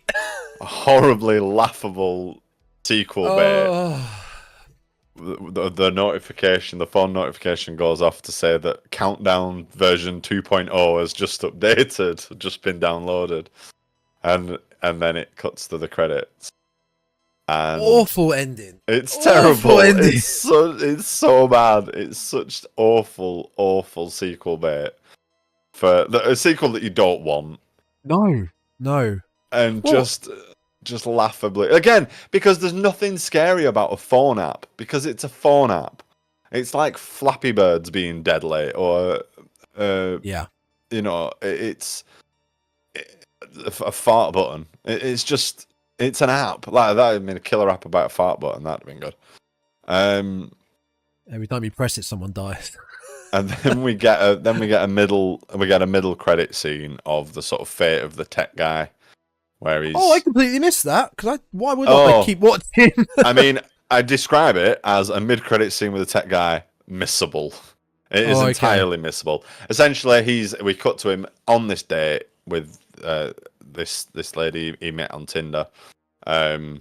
She's very, very bored. He's basically acting like a bit of an asshole. The restaurant is closing, and the waiter is trying to sort of usher them out of the place. She makes her excuses to go to the bathroom, and it's sort of implied that she's basically doing a runner. Yep. And then all the lights go off again. So we hear his phone give the noise, and then all the lights turn off, and then it's like he gets his. But it's just, who cares? Lights going off doesn't make things more scary, really. No. If you want, the lights go off and he shouts, thinking it's the waiter. He's like, "Oh, come on, man! We've got 4 more minutes or whatever." And then I think maybe he screams. I don't know. It's just shite. Have him being killed by an invisible entity in the middle of a brightly lit restaurant with other people around. That's probably more scarier than the lights going off and him on his own. Probably, but it's literally him on his own. Yeah, in a restaurant, like the chairs are up on tables everywhere else. It's literally just him. It's the death of a character that nobody gives a shit about to begin with, in a film that you're glad is at this point is finished. One more thing, we just glossed through it, how the demon gets its comeuppance. Oh, because the demon is stupid. The demon is stupid. Honestly, I don't actually remember. Demon dies. I just remember her tricking the demon somehow. I think that's just kind of how it is. The demon, she lets it get her. Yeah. So it fulfills its purpose. It kills her. Yeah. And then she's, she's kind of lucky that it decided to just choke her out and not tear her head off, or, fully disembowel her. And it killed her in a way that she could be, her heart could be restarted with a shot of adrenaline. The demon itself looks awful. When you see it close up, it's so bland. It's a bit better than the Polaroid one. It's better than the Polaroid one. It's better than the Polaroid one. It looks decent in a couple of shots with like the yellow eyes and stuff, but when you see it properly, it's a bit rubbish. It's got like a weird sort of flap of skin over its mouth, which would make eating really difficult. That's what we're It kind of thinking does about. look like it's got a bag on its head, like a Yeah. like it's got it's cut eye holes in a scrotum and dripped that over its head is kind of the vibe it gives. Yeah, it's not the scariest thing, and it does have horns, but they kind of again look like a elephant's pee-pee. Yeah, again, don't show your entire hand when it's in shadow and sort of creeping about in the background. Looks kind of creepy. When you see it full on, it's a bad Halloween costume. I thought it was an interesting take on the Final Destination subgenre, style of film. But that's kind of the only positive I can really say for it. I wouldn't recommend it. I wouldn't say you need to go and watch it. I think they've made a bold choice by trying to really do a modern, updated horror. Yeah, because it's a phone app. Yeah. Oh, that's the point. Yeah. However, there's nothing scary about a phone app. It just doesn't work. Modern technology in horror films just don't generally land like they're supposed to. There are things that use modern technology, like it's all filmed via a Zoom call or whatever.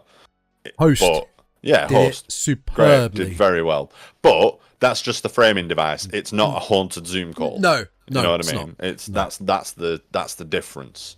Like, it's a modern, updated setting, but the actual focus of the horror is. I mean, I don't think it's ever worked. Christine, Stephen King's movie about a killer Cadillac. I can't take that seriously. It's about a car.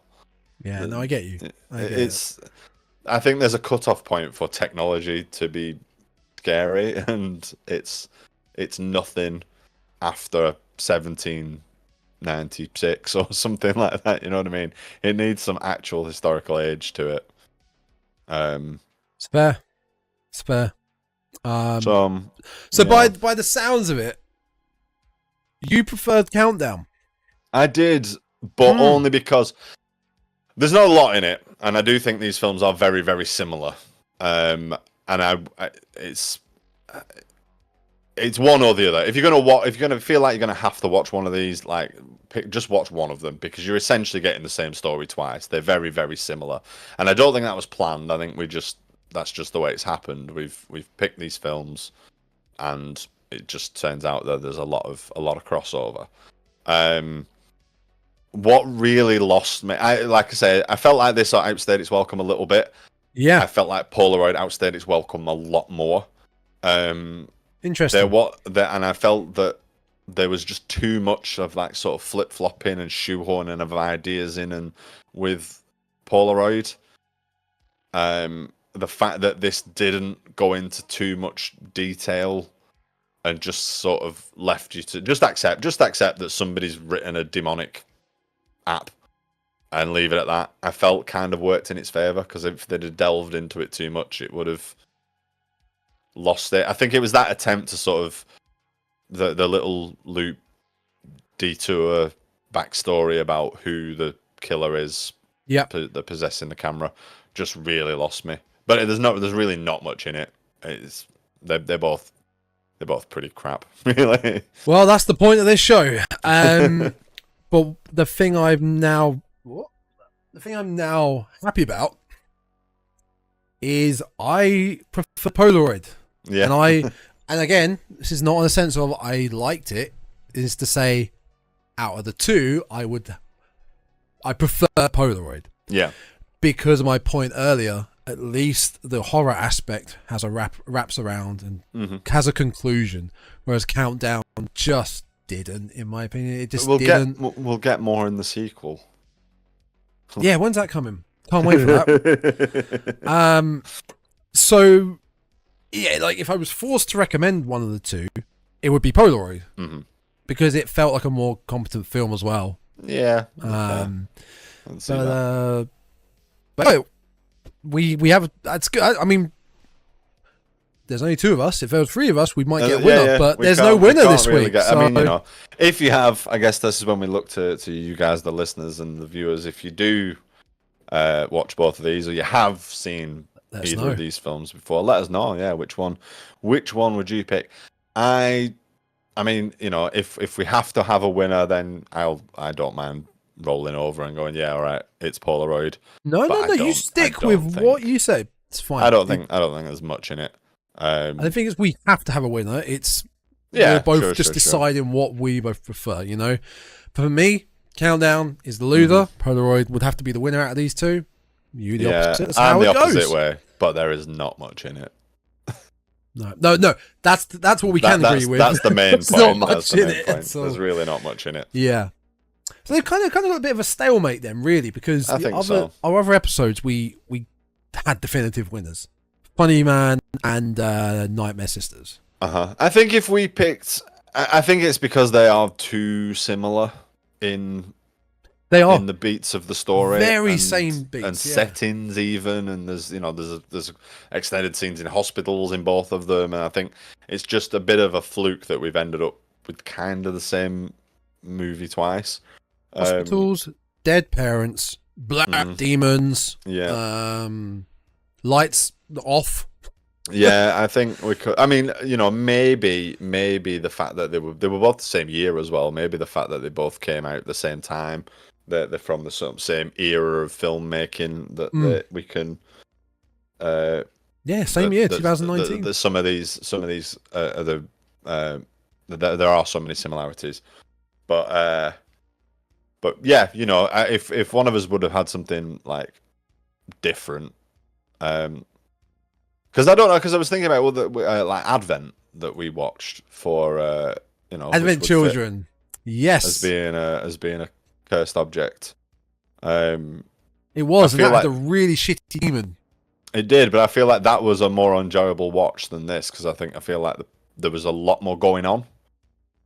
They had all the different the days to go through. The different, yeah. I mean, it was ridiculous, but yeah. I think we could have got a clear cut winner had we had a slightly different film. I think the films were too close to call, really. Yeah, agreed. Too similar. But anyway, there we go. There you go. It's another Countdown 2 films under in the can. Yep, we'll pick July's one, which will probably end up being August's one next episode. Well, speaking of July, we're going to take a break from The Simpsons. We've done the first 10. Take a little break. We'll come back to it later on in the summer. We're going to take a look at Longlegs, because that is eyeing up to be, hopefully, this year when evil lurks. Hopefully, we'll see, as in the sense of film of the year, but we shall see. And we may do a little Dreadcast extra look at in a Violent Nature, just because I don't think there's enough to go on for a full episode. So I think we can have a little extra for you, little extra, little half hour, maybe 20-minute, half hour extra for you coming soon, just to go over what both thought about in a Violent Nature. And then we'll finish off July with July's 2 films under, like I said. Whatever our next picks are. Yeah, nice. Don't forget, folks, go watch Countdown and Polaroid, double bill. Whichever way you want to go, it's fine. But yeah, thanks for listening. Check us out on YouTube for the video versions. You can find it with the _Dreadcast. And Spotify, Apple, Google, which is now YouTube, podcasts, I believe, Amazon, Samsung, Podbean, all that jazz, all by searching the _Dreadcast. Give it 5-star review, give it a like, give it a review, give it all that stuff that helps us out. And all the social medias, Instagram, TikTok, and Twitter, the _Dreadcast. Yeah, that's it. I believe that is it. It's nicely done. Yes. Thanks everybody for listening. And until next time, bye. Ciao.